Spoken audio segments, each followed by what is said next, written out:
Ration card ધારકો માટે ખૂબ જ અગત્યનો વિડીયો છે. તમારી પાસે રેશન કાર્ડ હોય અને તમારે જાણવું હોય કે રેશન કાર્ડમાં કુલ કેટલા સભ્યો છે અને વળી પાછું તમે રેશન કાર્ડમાં કોઈક નામ ઉમેરી આવ્યું હોય અથવા તો કોઈક નામ રદ કરાવ્યું હોય અને હવે તમારે જાણવું છે કે આ અપડેટ આવી કે નહીં, એટલે કે આ ફેરફાર થયો કે નહીં, તો તમે ઓનલાઈન ચેક કરી શકો છો અને એ પણ કોઈપણ જાતની એપ્લિકેશન ડાઉનલોડ કર્યા વગર અને કોઈપણ જાતના ઓટીપી વગર. ચાલો કેવી રીતે કરી શકાય તે જોઈએ. સૌથી પહેલાં હું એક વેબ બ્રાઉઝર ઓપન કરીશ. તમને અનુકૂળ હોય એ તમે વેબ બ્રાઉઝરનો ઉપયોગ કરી શકો છો. હવે આ જે સર્ચ બાર છે એમાં હું લખીશ DCS ગુજરાત, DCS.ગુજરાત અને સર્ચ કરીશ. અને હવે અહીંયા આગળ લખેલું છે, જુઓ, director of food and civil supplies, government of Gujarat. હું આની પર ક્લિક કરવાનો છું. મારી પાસે અહીંયા આગળ સાઇટના બે ઓપ્શન છે, ગુજરાતી પણ છે, ઇંગ્લિશ પણ છે. તો હું ગુજરાતી પસંદ કરું છું. ચાલો, તમે ઇંગ્લિશ પણ પસંદ કરી શકો છો, કોઈ પ્રોબ્લેમ નથી. હવે અહીંયા આગળ જુઓ, તમે મુખ્ય પેજ છે એનું, એમાં પરિચય છે, અહીંયા માય રેશન એપ લખેલું છે, એની નીચે આવશો તો અહીંયા આગળ રેશન કાર્ડ લખેલું છે, જુઓ અહીંયા આગળ.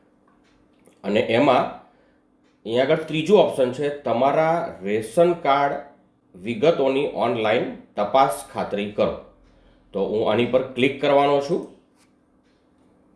ક્લિક કર્યા પછી અહીંયા આગળ કેટલાક આપણને ઓપ્શન મળે છે. તો આ ઓપ્શનમાં હું શું તપાસ કરવા માગું છું, તો અહીં ઘણા બધા ઓપ્શન છે. એમાંથી તમારા રેશન કાર્ડની વિગત એ તપાસવા માગું છું. તો હું આની પર ક્લિક કરું છું અને હવે હું સ્ક્રોલ કરીને નીચે આવું છું. અહીંયા તમે જોઈ શકો છો, અહીંયા આગળ બારકોડેડ રેશન કાર્ડ નંબર, એટલે કે આપણો જે રેશન કાર્ડનો 15 આંકડાનો જે નંબર જે છે એ અહીં લખવાનો છે મારે. 15 આંકડાનો નંબર, ચાલો હું લખી દઉં છું.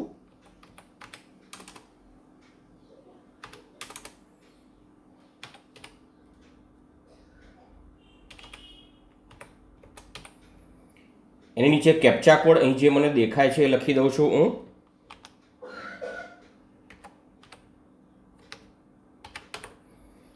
અને હવે હું સર્ચ કરવાનો છું.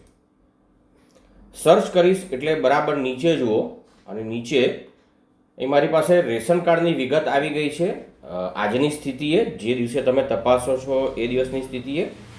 અને અહીંયા આગળ તમે આ જે રેશન કાર્ડ ધારકનું નામ જે છે એની પર ક્લિક કરશો એટલે આખું રેશન કાર્ડ ઓપન થઈ જશે. તમામ સભ્યો દેખાશે એના. જુઓ અહીંયા આગળ આ રેશન કાર્ડમાં કુલ 4 સભ્યો છે.